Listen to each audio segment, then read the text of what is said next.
Po çfarë mesazhi kërkon të japë Edi Rama në këtë rast, duke qenë se ka shkuar tek njerëzit që janë kundër Trumpit pra, dhe nga ana tjetër ai është edhe i afërt me njerëzit e Trumpit.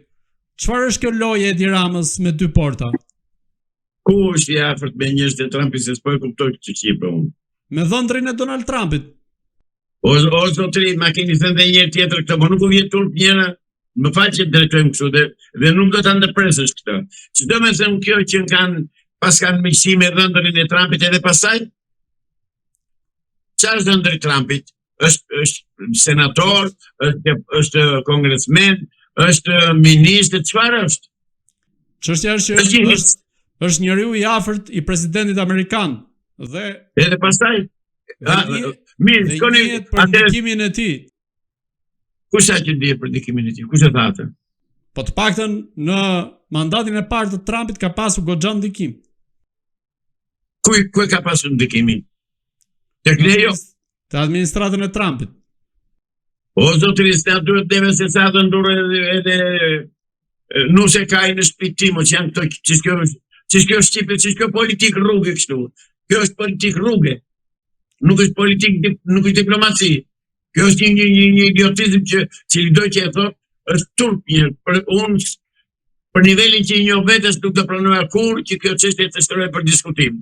Të diskutojmë nëse me që ka dhëndërin ai Trumpi që mund të ketë interesa diku në Ballkan, edhe o burra tani do ta bëjmë mike, do na mbështesi Trumpi. Jo zotëri, edhe Trumpi vetë nuk mendon politikë personale në Shtetet e Bashkuara të Amerikës.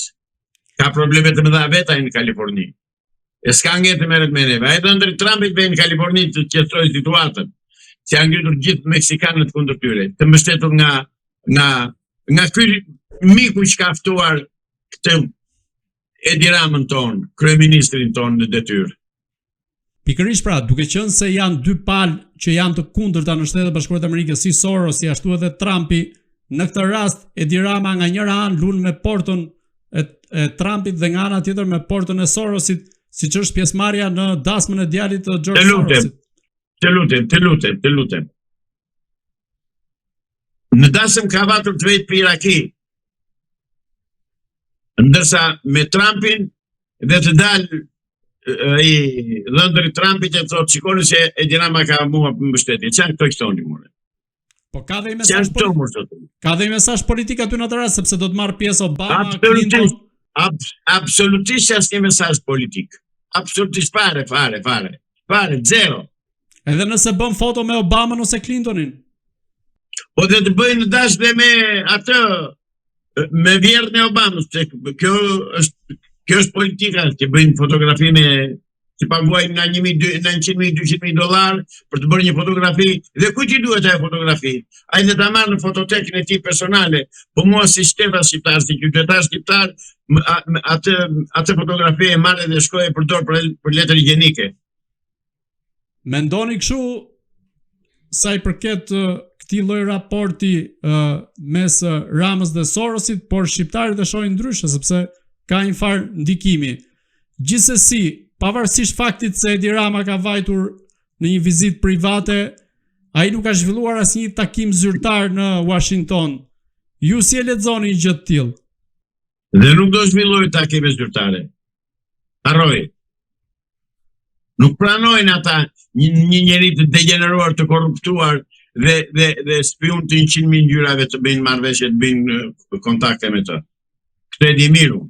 A tregon në këtë rast se Shtetet e Bashkuara të Amerikës i kanë mbyllur dyert Edi Ramës duke mos zhvilluar asnjë lloj takimi zyrtar, qoftë edhe me zyrtar të nivelit tulët? Kjo është e dukshme. S'ka nevojë të vrasim mendjen. Kjo duket qartësisht. Nuk pranojnë ata që të vjedhë zgjedhjet Edi Rama me 10% votuesve shqiptar të marrë 83 vende në parlament.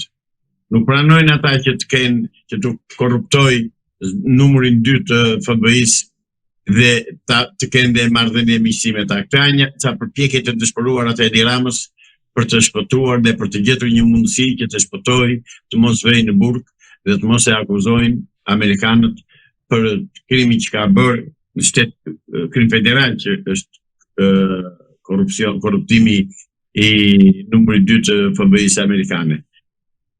Por nga ana tjetër, tregon që edhe drejtësia amerikane ose shteti amerikan që ka për të qarë me llahinga si tonë shqiptarët.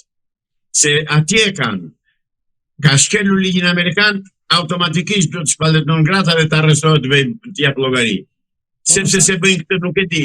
Prandaj nuk kemi një gjendje të gjykojmë se çfarë po ndodh me ne dhe me Amerikën. Mos ndoshta Edi Rama ka lidhje të fuqishme në SBA? Quhen të fuqishme, personale apo zyrtare? Personale, të cilat ndikojnë në forma zyrtare më pas. Atëherë mirë neve, po që se Amerika i bazon lidhjet me shtetet në këtë mënyrë dhe me kryetarët e qeverive. Mirë neve. A i ka një dosje të nxehtë siç është ajo e Charles McGonigal, ish agenti të FBI-s. A nuk do të duhet kishte vepruar FBI-a në këtë rast? Sa po të thashëm përpara duhet të kishte vepruar të zbën. Po pse nuk vepron pra? Ka lidhje të fuqishme atëherë Edi Rama? Jo, ma thoni shumë shpesh këtë termin lidhje të fuqishme. Dhe nëse lidhjet dhe marrëdhëniet midis shteteve vendosen në mënyrë me miq personal të X-it apo të Y-it, mjerë neve, mjerë popujt, mjerë ata që kanë besim të Amerika. Po unë nuk besoj, nuk mendoj ashtu.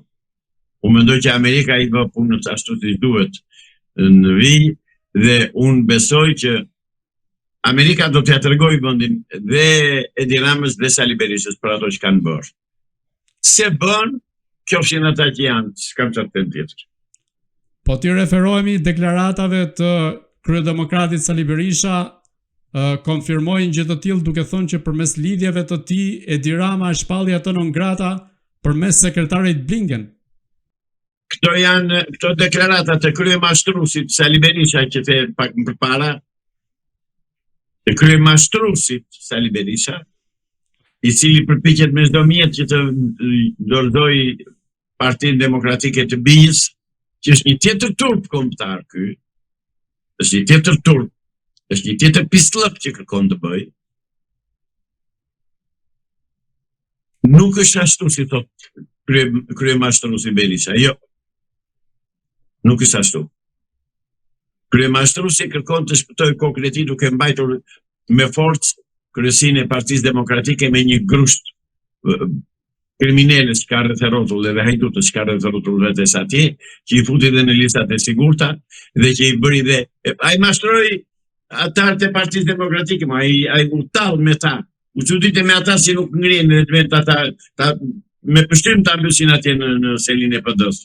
Si ore vetëm nxjerr deputeta një kandidat që e kanë në listë me 3 vota apo me 50 vota edhe rri jashtë, nuk merr atë mandatin një qytetar, një kandidat që ka 20.000 vota.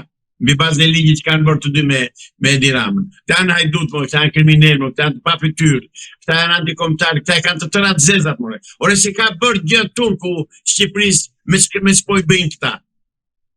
Janë shumë herë më të rrezikshëm nga ajo politikë, nga ai uzurpim, pushtim 500 vjeçar i Turqisë, nga ky pushtim 80 vjeçar komunist që ka në Shqipëri. Ndaj them që populli shqiptar duhet të ngrihet. Po s'u ngrit dhe mos ngrihet kur mos u ngrihet pastaj.